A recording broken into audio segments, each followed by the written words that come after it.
आज की कहानी की ओर।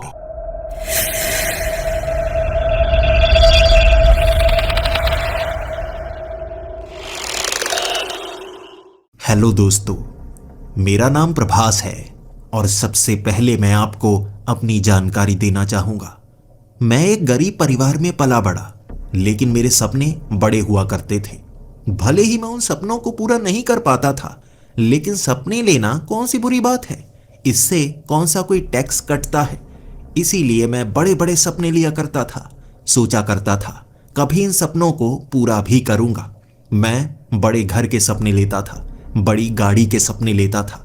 भले ही इस समय मेरे पास साइकिल तक नहीं थी, लेकिन एक ना एक दिन मैं गाड़ी जरूर खरीदूंगा, ये मैंने मन में ठान लिया था। और उसके बाद मैं पढ़ाई में भी ध्यान देता था। शायद भगवान ने मेरा दिमाग काफी तेज बनाया, और किसी ना किसी काम के लिए तो बनाया ही होगा। इसीलिए भगवान का मैं शुक्रिया हमेशा किया करता था। और उसके बाद मैं जब 8वीं कक्षा में था, तभी मैंने सोच लिया था इस तरह से घर की गरीबी नहीं जाने वाली, और पढ़ाई मैं छोड़ नहीं सकता। पढ़ाई के साथ साथ कौन सा काम करूं कि 4 पैसे बन जाएं। तभी से शायद मेरा दिमाग चलना शुरू हो गया था। हमारे इस शहर में बारिश बहुत ज्यादा हुआ करती थी, और जब बारिश होती थी, जो नालियां थी वो बंद हो जाती थी, सड़कों पर पानी आ जाता था। और यहाँ कई लोग जो सुबह सुबह काम पर जाते थे, इन गलियों से निकलने में उन्हें बहुत परेशानी होती थी। जूते गीले हो जाते थे, पैंट गीली हो जाती थी, और मैं एक लकड़ी का बड़ा सा फट्टा लेकर ऐसी ही बारिश का इंतजार करता रहता था। यहाँ जब बारिश के मौसम में बहुत ज्यादा बारिश होती, मैं बड़ा सा फट्टा लेकर सड़क के करीब खड़ा हो जाता, उस सड़क पर फट्टा बिछा देता। उसके बाद वो काम पर जाने वाले लोग मुझसे बिना पूछे चढ़ने की कोशिश करते, और मैं कहता 1 रुपया देना होगा, फट्टे से आप दूसरी तरफ जा सकते हैं। पहले तो वो घूर कर देखते, लेकिन 1 रुपया उनके लिए कुछ नहीं था। इस तरह करीबन 50 से 60 लोग उस जगह से गुजरते, और मैं 50 से 60 रुपए की कमाई कर लेता। फिर मैं ऐसी जगह ढूंढता जहां पानी ज्यादा हो, ईंटें लेकर, फट्टे लेकर ऊपर से रास्ता बना देता, और वो इन बारिश से भरे हुए पानी की सड़कों के ऊपर से गुजर सकते थे बिना कपड़े खराब किए। भले ही मेरे कपड़े खराब हो जाते थे, लेकिन बारिश के उस दिन मैं 200 से 300 रुपए की कमाई किया करता था। और जब वो पैसे मैं घर लेकर आता, माँ को देता, मैं माँ से मांगता तक नहीं था कि मुझे खर्च करने हैं। माँ की आंखों में वो खुशी देखकर मैं भी बहुत ज्यादा खुश हो जाया करता था। मेरे पिता डांटा करते थे, तुम्हारी काम करने की उम्र नहीं है। और मैं भी उन्हें कहता, कोई कहकर बता दे कि मैं काम कर रहा हूं। मैं हार्ड वर्क नहीं कर रहा, स्मार्ट वर्क कर रहा हूं। इस तरह मैंने अपने पिता को समझा दिया था, मैं कोई ऐसा काम नहीं करूंगा जिससे मेरी पढ़ाई में खलल पड़े। लेकिन फिर भी पैसे कमाने की आग थी, पैसे कमाने की भूख थी मेरे अंदर। 9वीं कक्षा में हो चुका था मैं, लेकिन मेरे पिता के पास उस समय पैसे नहीं थे। उन्हें काम से निकाल दिया गया था, और वो बहुत ज्यादा रोया करते थे, मुझसे माफी मांगा करते थे, और कह रहे थे तुम्हें पढ़ाने के पैसे नहीं है। अगर तुम्हें पढ़ाया तो घर में राशन नहीं ला पाऊंगा, शायद तुम्हें काम करना होगा। तब मैंने अपने पिता से कहा था, अगर मैं अपनी पढ़ाई के पैसे भी निकाल लूं, उसी के साथ घर में राशन के पैसे भी निकाल लूं, तो आप कुछ कहेंगे तो नहीं? पिता ने कुछ नहीं कहा। इसके बाद मैं केबल टीवी वाले के पास गया था, और उन्हें कह रहा था, शहर में बहुत लोग कुंडी लगाते हैं, यानी फ्री में केबल देखने की कोशिश करते हैं। अगर मैं गलियों में घूम घूम कर आपको पकड़वाऊं तो आप मुझे 100 रुपए देंगे? वो बात मान गए। इस तरह 1 महीने में अपने शहर में जितने भी लोगों ने वो केबल टीवी की तार को चोरी किया हुआ था, सबको पकड़वाया। 5000 की कमाई की थी मैंने, और 5000 से 1000 रुपए से फीस भरी, बाकी माँ को पकड़ा दिए घर के राशन के लिए। मैं 1 रुपया तक खर्च नहीं करता था। मैं अमीर बनना चाहता था, और ये पहला तरीका होता है अमीर बनने का। अपनी जितनी बुरी आदतें हैं छोड़ दो, अपने सपनों को भींच कर रखो, खर्च बिल्कुल बंद कर दो, तो पैसे आपके बचे रहेंगे। उन पैसों को बढ़ाना शुरू कर दो, और मैं बस अब यही करना चाहता था। इस तरह धीरे धीरे अलग अलग तरह के काम करना, साथ में पढ़ाई को जारी रखना, मेरा दिमाग तेज होता जा रहा था, और मैं कॉलेज तक पहुंच गया था। कॉलेज में भी पहनने के लिए कपड़े नहीं होते, लेकिन मैं बात ऐसे करता कि मेरे दोस्त मना नहीं कर पाते। उनके कपड़े उधार लेकर भी मैं कॉलेज में चले जाया करता था और सबको दिखाता था, नए कपड़े लिए हैं। हर कोई पूछता, तुम्हारे पास तो पैसे बहुत हैं, हर बार नए नए कपड़े पहनकर आते हो। मैं उन्हें कुछ बताता नहीं, हर बार नए दोस्त बनाता रहता हूँ। इस तरह एक लड़की थी अनुष्का, जो कॉलेज में मुझे बहुत ज़्यादा पसंद आ गई थी, लेकिन वो थी भी बहुत ज़्यादा अमीर। शायद इसीलिए मुझे पसंद आई थी। अगर मैं उससे शादी कर लूँ तो वो अपने घर में इकलौती लड़की है, आधे पैसे मुझे भी मिल जाएंगे। ये लालच के कारण मैं उससे दोस्ती करना चाहता था और 2 महीने लगे उसे पटाने में। अंत में उसे पटा ही लिया, लेकिन पटाने के साथ ही उसे सच भी बता दिया कि तुझे इसीलिए पसंद कर रहा था क्योंकि तू पैसे वाली है। शायद मैं गरीबी में इतने बुरे दिन देख चुका हूं कि अब और कोई दिखता ही नहीं, बस पैसे ही दिखते हैं। और मेरी सच्चाई को जानने के बाद 2 दिनों तक मुझसे गुस्सा रही थी, फिर मेरे पास दोबारा आ गई थी। हम में प्यार बढ़ने लगा था और धीरे धीरे मुझे जैसे पैसों से लगाव तो हो चुका था, लेकिन पैसों से ज्यादा लगाव अनुष्का से था। अब आपको लग रहा होगा कि मैंने एक अमीर गर्लफ्रेंड बना ली है, उससे पैसे मांगूंगा, लेकिन मैंने ऐसा एक बार भी नहीं किया, बल्कि मैं उसे पार्टी दिया करता था। इसको इस तरह से समझाता हूँ, वो बहुत खूबसूरत थी, बहुत अमीर थी, उसके दोस्त भी अमीर थे, रिश्तेदार भी अमीर थे। जितने भी रिश्तेदार दोस्त सब मैंने भी दोस्त बना लिए। उसके बाद मैंने नेटवर्क मार्केटिंग में उन्हें भी जोड़ा, उससे मेरी कमाई होने लगी। अब अमीरों को महंगी चीज़ें बेचकर उनसे जो मार्जिन मिलता, उससे मैं भी अमीर होता जा रहा था। लेकिन मैं उससे 1 रुपया तक नहीं लिया करता था, उसे पार्टी दिया करता था। वो रोया करती थी कि मैं ये पैसे कहाँ से लाता हूँ, मैं तो गरीब हूँ, लेकिन उसे कभी बताया नहीं। उसकी अमीरी का फ़ायदा मैं सीधे सीधे नहीं उठा रहा था, बल्कि उसके रिश्तेदारों से, दोस्तों से फ़ायदा उठा रहा था। उसके बाद उसे भी मुझसे बहुत ज़्यादा प्यार हो गया था। मेरे दिमाग का इस्तेमाल वो भी करना चाहती थी और उसने कहा, अगर तुम मेरे पिता को मना लो, हम दोनों शादी कर सकते हैं। मैंने कहा, वो तो बहुत ज़्यादा आसान है। उसने कहा, आसान नहीं है, मेरे पिता जितने अकड़ू हैं हमें शादी करने नहीं देंगे, वो तो मानेंगे ही नहीं। और मैंने उसे ऐसा आइडिया दिया, उसका बाप बड़ी आसानी से मान गया। मैंने अनुष्का को कहा, अपने पिता से जाकर कहो कि मैं एक लेस्बियन हूँ, मुझे लड़कियां पसंद है, और 2 महीने तक उससे कहते रहो, अपने पिता से कहते रहो कि मैं लेस्बियन हूँ, किसी लड़की से ही शादी करूंगी। 2 महीने तक वो घर में झगड़ा करती रही और कहती रही, मुझे लड़कियां पसंद है, मैं लड़की से ही शादी करूंगी।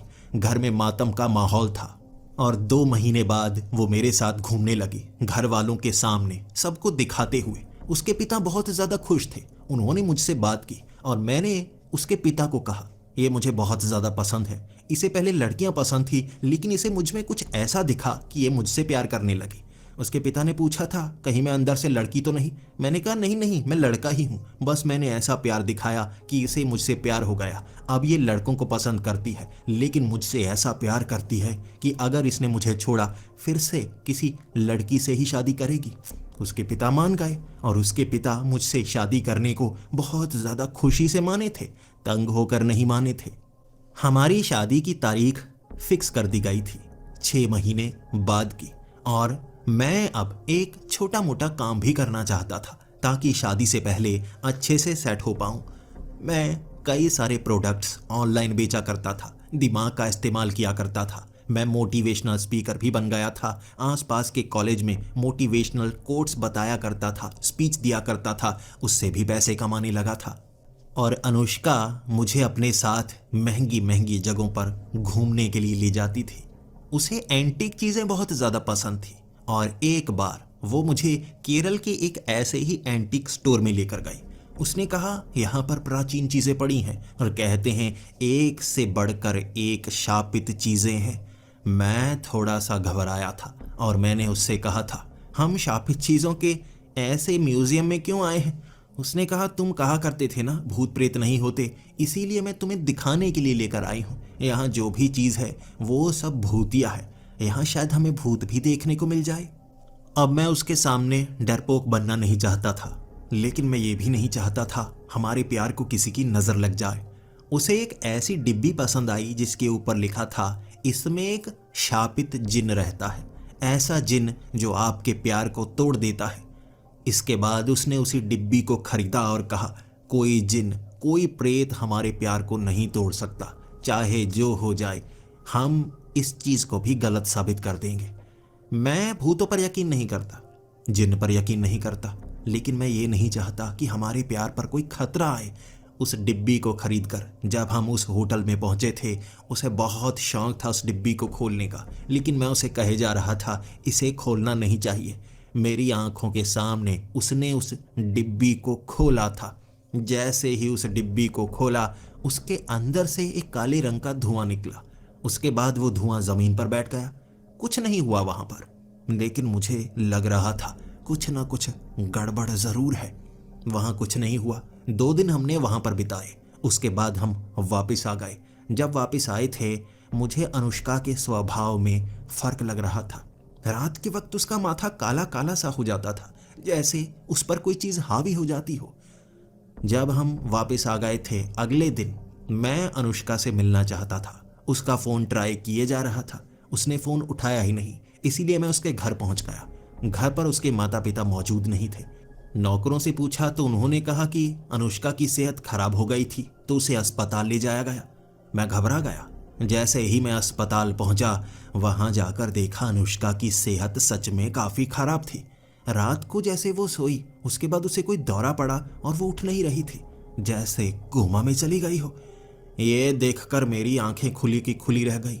अनुष्का की मां ने मुझे गले से लगाया, अनुष्का के पिता ने मुझे गले से लगाया, लेकिन मेरी सांस रुकी जा रही थी। फिर अनुष्का के पिता मुझे समझा रहे थे कि पता नहीं क्या हुआ, इसे कोई नशीली दवाई तो नहीं खा ली। डॉक्टर कह रहे हैं इसके गले में कुछ गया है, जिस कारण ये सही से सांस नहीं ले पा रही, और इसके बाद इसका दिमाग भी सही से काम नहीं कर रहा। ये कोमा में है, शायद कभी भी उठ जाए, लेकिन हो सकता है यह बहुत लंबे समय तक कोमा में रहे। इसकी जान को खतरा महसूस हो रहा है। मेरी आंखें फट गई थी, खुली की खुली। मैं शायद जानता था ये कैसे हुआ है। वो डिब्बी, मैंने उसके पिता को कहा था, अनुष्का का सारा सामान कहाँ है, मुझे वो देखना होगा, मुझे वो देखना होगा। मैं वो डिब्बी चाहता हूँ, मैं वो डिब्बी चाहता हूँ। वो गुस्सा कर रहे थे। उन्होंने कहा, कहीं तुमने कोई नशीली चीज़ तो नहीं खिलाई मेरी बेटी को, तुमने उसका फ़ायदा उठाने की कोशिश तो नहीं की। मैंने कहा, मैंने ऐसा नहीं किया। उसके पिता मुझसे लड़ रहे थे, लेकिन मुझे वो डिब्बी चाहिए थी। उसके अंदर वो जो राख थी, धुआं बनकर निकली थी, उसके कारण हुआ है जो हुआ है। हमारे प्यार को सच में नज़र लग गई। अब मुझे वो डिब्बी चाहिए। उसके पिता घर में आने नहीं देना चाहते थे, लेकिन मैं पीछे से घर पहुंचा और जैसे ही अनुष्का के कमरे में गया, नौकर रोक रहे थे, लेकिन मैंने वो बैग उठा लिया जिसके अंदर डिब्बी थी। वो बैग को लेकर मैं अपने घर पहुंचा और घर आकर जैसे ही मैंने डिब्बी खोली, अंदर से धुआं निकला जो जमीन पर बैठ गया। उसके बाद कुछ नजर नहीं आ रहा था। चारों तरफ जैसे धुआं ही धुआं हो गया हो। मुझे महसूस हुआ कि मैं शायद बेहोश हो गया हूं या ये सपना है। सब कुछ धुंधला नजर आ रहा। उसके बाद कभी मैं किसी जगह पहुंच जाता, कभी पर्वतों पर तो कभी किसी ब्रिज पर। यह सपना ही है, सच में ऐसा थोड़े ना हो सकता है। उसके बाद धुएं का बना हुआ एक जीव नजर आया, बिल्कुल इंसान जैसा था, लेकिन धुएं का बना हुआ, और उसने मुझसे कहा था मैं प्यार को छीन लेता हूं, तुम्हारे प्यार को भी छीन लिया। अब तुम मुझ पर यकीन नहीं करते थे, मैंने यकीन दिलवा दिया। मैंने हाथ जोड़े और उससे कहा, मैं हाथ जोड़ता हूं, तुमसे माफी मांगता हूं, तुम पर यकीन हो गया, तुम सबसे महान जिन हो, तुमसे आगे कोई हो ही नहीं सकता। अब मुझे मेरा प्यार वापस दे दो। फिर वो जिन कुछ समय तक सोचने लगा और कहने लगा था, मेरा काम ही प्यार को दूर करना है, और मैंने वो काम कर दिया। मैं हमेशा से ऐसा ही करता आया हूं। मैं बहुत बुरी हालत में पहुंच चुका था, क्योंकि उसकी बातें ऐसी थी। वो मान नहीं रहा था। वो कह रहा था कि अनुष्का वापस नहीं आ सकती। वो रूह को ले जाता है और एक ऐसी जगह कैद कर देता है, तब तक कैद किए रहता है जब तक प्यार बिछड़ ना जाए। समय बहुत लंबा होता है और शायद मैं तब तक उससे दूर हो जाऊंगा। मैंने उसे जिन्न से कहा था, चाहे तुम मेरे मरने तक इंतजार करो, लेकिन मैं हमेशा उससे प्यार करता रहूंगा। भले ही प्यार करने का तरीका मेरा अलग था। मैं पैसों के लिए उसके करीब आया था, लेकिन अब उससे सच्चा प्यार करता हूं। मैं उसके सिवा नहीं रह सकता। वो जिन्न कहने लगा, प्यार सच्चा हो या झूठा हो मुझे कोई फर्क नहीं पड़ता। मैं प्यार को अलग करता हूं, ये मेरा काम है। तुम उसे पाना चाहते हो तो तुम अपना काम करो। मैंने उससे पूछा, मुझे क्या काम करना होगा? उसने कहा, मैंने उसकी रूह को जहां कैद किया है तुम उसकी रूह को छुड़ा सकते हो, लेकिन वो रूह तुम्हारी दुनिया में कैद नहीं है, वो हमारी दुनिया में कैद है, मुर्दों की दूसरी दुनिया, जहां प्रेत आत्माएं भूत पिशाच रहते हैं। क्या तुम जा पाओगे वहां पर? मैंने कहा, हाँ मैं जा पाऊंगा। उसने कहा सिर्फ जाना ही नहीं है, रूह को आजाद करवा के लेकर आना है और एक ऐसे पिंजरे में रखा है जिसकी सुरक्षा के लिए कुछ लोग होते हैं, उनसे मुकाबला करना होगा। मैंने कहा, मैं मुकाबला करने को तैयार हूं। उसने अब उस धुएं से एक पर्ची मेरे हाथ में थमा दी। जैसे ही मैंने वो पर्ची पकड़ी, मेरे हाथ में कुछ लिखा जा चुका था। मैं उसे पढ़ने की कोशिश करता रहा, लेकिन पढ़ नहीं पा रहा था। जैसे कि सपने में होता है, आप अक्षरों को पढ़ नहीं पाते। आंखों के सामने धुंधलापन आना शुरू हो गया और अचानक मैं अपने बेड से उठा। जैसे मैं बेहोश हो गया था और बेहोशी की हालत में वो सब हुआ। किसी को बताता तो वो कहता ये तो सपना होगा, लेकिन मेरे हाथ में कुछ लिखा हुआ था राग से। ये विजयगढ़ का किला था। अमावस की रात 12 बजे मुझे उस किले में जाना होगा और वहां से अनुष्का की रूह को आज़ाद करवा के लेके आना होगा। मैं तैयार था। मुझे लगा वहां जाकर अनुष्का की रूह को आज़ाद कर दूंगा और वो बिल्कुल ठीक हो जाएगी, लेकिन मैं तभी वो बातें भी याद कर पाया। सुरक्षा में कुछ लोग होंगे। कौन हो सकते हैं? अगर दूसरी दुनिया है तो भूत प्रेत ही होंगे। भूतों से कैसे छुटकारा पा पाऊंगा? मैं अब ऐसे लोगों को ढूंढने लगा था जो भूतों का निवारण करते हैं। ऐसे तांत्रिक बाबा, मैं उनसे हर चीज नोट करवाए जा रहा था। उन्हें कुछ पैसे देता और पूछता भूत से निवारण कैसे होता है, भूत से कैसे बचना है, किसी की रूह को आजाद कैसे करवाना है। भूतों के बारे में तो वो बता पा रहे थे, लेकिन रूह को कैद किया है, उनकी हंसी निकल जाती। मैं कई जगह पर गया जहां से जैसी जानकारी ढूंढी जा सकती थी। जिन्न की जानकारी के लिए मजार पर जाना पड़ा, तांत्रिक के पास भूत पिशाच की जानकारी लेने के लिए जाना पड़ा। मैं भटकता रहा लगभग 7 दिनों तक और 9वें दिन मुझे वहां पर जाना था। ये अमावस की रात थी। मैं ज्यादा इंतजार नहीं कर सकता, कहीं कुछ गलत हो गया उससे पहले मुझे रूह को आजाद करना होगा। सारी की सारी जानकारी, हर तरकीब सोच समझ मैंने अपना ली थी। पता कर लिया था कितने तरह के भूत प्रेत होते हैं, उनकी शक्तियां क्या होती हैं, उन्हें रोका कैसे जा सकता है। और मैं विजयगढ़ में पहुंच गया था। विजयगढ़ के किले में मुझे कल रात 12 बजे जाना था, लेकिन उस इलाके में पहुंचकर एक और नई चीज का पता चला। विजयगढ़ के किले को भूतिया किला कहा जाता है। यहाँ पर रात को लोगों को भूत नजर आते हैं, इसका अंदाजा मैंने लगाया था। लेकिन उस इलाके के कई लोगों ने मुझे बताया इस किले को पिछले 20 सालों से बंद किया गया है। पहले इसे पागल खाना बना दिया गया था। 10 सालों तक यहाँ पागल रखे गए, कई पागल मारे गए थे भूतों के हाथों से। उसके बाद यहाँ अजीब सी चीजें होने लगी। सिर्फ भूतिया घटनाएं नहीं होती, वो पागल लोगों की आत्माएं भी नजर आती हैं। मैंने कहा, पागलों की प्रेत आत्मा? मैंने जितनी जानकारी ली थी उसमें प्रेत आत्माओं को बातों में फंसाना होता है। बातों में फंसाने के बाद आप उन्हें आज़ाद करवा सकते हैं। और अलग अलग धर्मों की जानकारी भी मुझे लेनी पड़ी, क्योंकि जो भारत के हिंदी वाले भूत थे उन्हें हनुमान चालीसा से भगाया जा सकता है, लेकिन अगर किसी और देश में जाएं, यानी कि कोई अंग्रेज भूत हो, तो उन्हें आप बाइबल की लाइन से भगा सकते हैं। मैंने सब कुछ याद कर लिया था, क्योंकि मेरा ये मानना था मेरा मुकाबला किससे हो जाए मुझे तो पता तक नहीं चलेगा। मैं एक पूरा दिन जानकारी इकट्ठी करता रहा उस इलाके में, वहाँ क्या क्या देखने को मिलता है। और कई लोगों का कहना था वहाँ लोगों पर हमले हुए, पिशाच नजर आए, और रात को कुछ ना कुछ वहाँ होता है जब पूरी तरह से अंधेरा हो जाता है। कई लोग वहाँ भटक कर गए थे और एक ऐसी जगह पर फंस गए जहाँ से निकल नहीं पाए। कुछ लोग पागल हो गए थे। मुझे डर बहुत ज़्यादा लग रहा था। अनुष्का की रूह को आज़ाद करवाना है, लेकिन इसी के साथ जिंदा भी बचना है। हमारा प्यार तो अधूरा रह जाएगा अगर मैंने उसकी रूह को आज़ाद करवा दिया और मैं मारा गया। इसीलिए डर बहुत ज़्यादा था। अगला दिन आ चुका था। मैं वो सारा सामान इकट्ठा करने लगा। बड़ा बैग भर दिया था मैंने, हर तरह की चीज़, नींबू, मिर्ची, सिंदूर, मंगलसूत्र, हर चीज़ थी मेरे पास। कहाँ कहाँ से इकट्ठी नहीं की मैंने। मुझे पता है कुछ बाबा झूठे होंगे, कुछ ने बनावटी बातें की होंगी, लेकिन मैं हर किसी पर यकीन नहीं कर सकता था। जिसने जो बताया वो चीज़ मैं ले आया। अंधेरा होने तक मेरी टांगें कांप रही थी। मुझे उस किले में जाना था जहां जाने से उस इलाके तक के लोग डरते थे। कई वैज्ञानिक यहाँ पर आए और वो पागलों जैसी हरकतें करके यहाँ से भाग गए। मुझे किसी की रूह को वहाँ से आज़ाद करवाना था।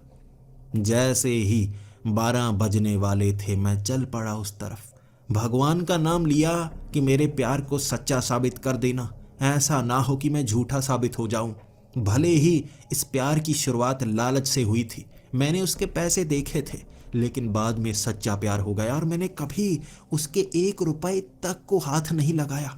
अब मैं क्या करूं, कैसे प्यार साबित करूं? शायद दूसरी दुनिया में प्रेतों से मुकाबला करने के बाद ये मेरी कहानी का आगाज होने वाला था। शायद यहां तक आपको इंटरवल तक का एहसास हो गया होगा। आधी कहानी और इसके बाद बाकी आधी कहानी में क्या होता है, आइए जानते हैं। जब 12 बजे मैं उस किले के दरवाजे पर था, अंदर से आवाजें आ रही थी जैसे कुछ लोग गाना गा रहे हों। प्रेत आत्माएं आपको बहकाने के लिए ऐसी ऐसी चीजें करती हैं कि आप डर कर भाग जाएं, और शायद वो मुझे भी भगाना चाहते थे। लेकिन हमेशा बड़े बड़े किलों में लड़कियों की आवाजें होती हैं या भारी आवाजें मर्द की होती हैं, डराने वाली। यहां पर वो वाला गाना नहीं चल रहा था जो मंजुलिका ने गाया था, जो सबको पता है। यहां पर एक ऐसा गाना चल रहा था जिस पर मुझे यकीन नहीं था, इंकी पिंकी पोंकी। मैं ये गाना कई रील्स में सुन चुका था, लेकिन इस किले में ये गाना क्यों चल रहा है समझ में नहीं आ रहा था। जैसे ही किले के दरवाजे को मैं पार करने वाला था, एक तरफ से भारी आवाज आई, तुम कौन हो? तुम्हें तो यहाँ बुलाया नहीं गया। तुम जानते हो जब तुम अंदर आ जाओगे उसके बाद बाहर जाने का रास्ता नहीं मिलेगा। घबराकर मैंने पैर पीछे हटा लिया तो चारों तरफ से हंसने की आवाजें आने लगी और फिर से ऊंची आवाज में वो गाना चलना शुरू हो गया, इंकी पिंकी पोंकी। फिर मुझे अपने प्यार की याद आई और मुझे लगा पैर तो आगे बढ़ाना होगा। फिर से एक तरफ से आवाज आई, ये सिर्फ इस किले का दरवाजा नहीं है, दूसरी दुनिया का दरवाजा है। अमावस की रात 12 बजे के बाद अंदर आओगे, बाहर जाने का रास्ता नहीं मिलेगा। मैंने कदम आगे बढ़ा दिया। जैसे ही मैंने कदम आगे बढ़ाया, उस दरवाजे के आगे ये साधारण किला नहीं रहा, जैसे पुरानी ईंटों का किला था, लगभग जर्जर हो चुका था। अब ये चमकदार नया किला सा बन गया था, जैसे पलक झपकते ही मैं पुराने जमाने में पहुंच गया। और एक तरफ एक जैसे दरबान खड़ा था, भयानक प्रेत आत्मा, लेकिन उसने कवच पहना हुआ, हाथ में भाला पकड़ा हुआ और मेरी गर्दन की तरफ भाला करके कहने लगा, अब तुम आ ही गए हो तो जाने का रास्ता नहीं मिलने वाला। यहाँ आने का रास्ता होता है, जाने का रास्ता नहीं होता। बताओ यहाँ क्यों आए हो? मरने से पहले आखिरी बार सुनना चाहूंगा, फिर तुम्हें यहीं पर काम पर रख लूंगा। मरने के बाद शरीर की जरूरत नहीं, बाहर फेंक देंगे, लेकिन आत्मा यहाँ काम पर रखी जाती है। मैंने कहा, मैं काम पर लगने के लिए नहीं आया, मैं रूह को आज़ाद करवाने आया हूँ। उसने कहा, अच्छा, रूह को आज़ाद करवाने आए हो, यानी किसी को अंदर कैद किया गया है, उसे छुड़ाने के लिए आए हो। फिर उसने कहा कि मैं तो तुम्हें आगे जाने नहीं दे सकता। आगे जाने के लिए ये मेरे हाथ में जो भाला है ना, मैं तुम्हारी छाती के आर पार कर दूंगा, उसके बाद तुम आगे जा सकते हो। ये एंट्री टिकट है। मैंने कहा, नहीं, भाला मेरी छाती के आर पार मत करना, इससे तो कोई फायदा नहीं होगा, मैं मर जाऊंगा, आगे नहीं जा पाऊंगा। वो सर खुजाने लगा और कहने लगा, ये एंट्री टिकट ऐसे ही मिलेगी, भाला छाती के आर पार होता है, तुम अंदर जा सकते हो। मैं घबरा गया था। अब आगे जाने के लिए मुझे क्या करना होगा? मैं उसे रोकने के लिए जैसे ही अपने उस बैग से सामान निकाल रहा था, उसने अपने दूसरे हाथ में भी भाला पकड़ लिया और कहा, यहाँ तुम गुलाम की तरह हो, कुछ भी करना है उसके लिए इजाजत लेनी होगी। मैंने कहा, मैं बैग से सामान निकाल लूं? मैं उसे फंसा रहा था। भूत भगाने वाली कोई ना कोई चीज़ मैं निकालता, उसे यहाँ से भगा देता। लेकिन उसने कहा, चीज़ निकालने के लिए एक भाला छाती से आर पार करवाना होगा, फिर चीज़ निकाल लेना। एक बार और भाला छाती के आर पार करूँगा, फिर तुम आगे जा सकते हो। मैंने कहा, कोई कोई और रास्ता नहीं बिना छाती के आर पार करवाए भाले को? उसने कहा, नहीं, एक ही रास्ता है, आगे जाने के लिए भाला आर पार करवाना ही होगा। मैं अब रोने लगा था, गिड़गिड़ाने लगा था, मुझे छोड़ दो, मुझे आगे जाने दो। लेकिन वो सख्त था और कह रहा था, भाला छाती के आर पार होगा तब तुम आगे जा सकते हो, पीछे भी नहीं जा सकते, पीछे जाने के लिए भी इजाज़त लेनी होगी, भाला छाती के आर पार करवाना ही होगा। यहाँ से आगे पीछे जाने का एक ही रास्ता, कुछ भी करने का एक ही रास्ता, भाला छाती के आर पार। मैं रोता गया, रोता गया। मुझे लग रहा था मेरी जिंदगी का अंत यहीं पर होगा। मेरा दिमाग किसी काम का नहीं। अब किसी भूत से ऐसा सामना हो जाए तो आप क्या करेंगे? लेकिन जैसे ही मैं उसके पांव पकड़ रहा था, पीछे से एक वैसा ही और दरबान आया। उसके पास भी भाला था। उसने वो भाला घुमाकर उस भूत के सर पर मारा और कहा, इतना समय बर्बाद क्यों कर रहे हो? इतने में भाला मार सकते थे ना, और तुम भी बेवकूफ़ों की तरह रोए क्यों जा रहे हो? भाला छाती के आर पार करने को कहा है, तुम्हें मारने को नहीं कहा। हम भूत हैं, हमारे भाले भी भूतियां हैं। अब तुम्हारे आर पार हो जाएंगे, तुम्हें महसूस तक नहीं होगा। उसने घुमाकर भाला मेरी छाती के आर पार कर दिया। भाला भूतिया था जैसे वो भूतिया, मुझे छुआ तक नहीं, धुएं की तरह आर पार हो गया। और फिर कहने लगा,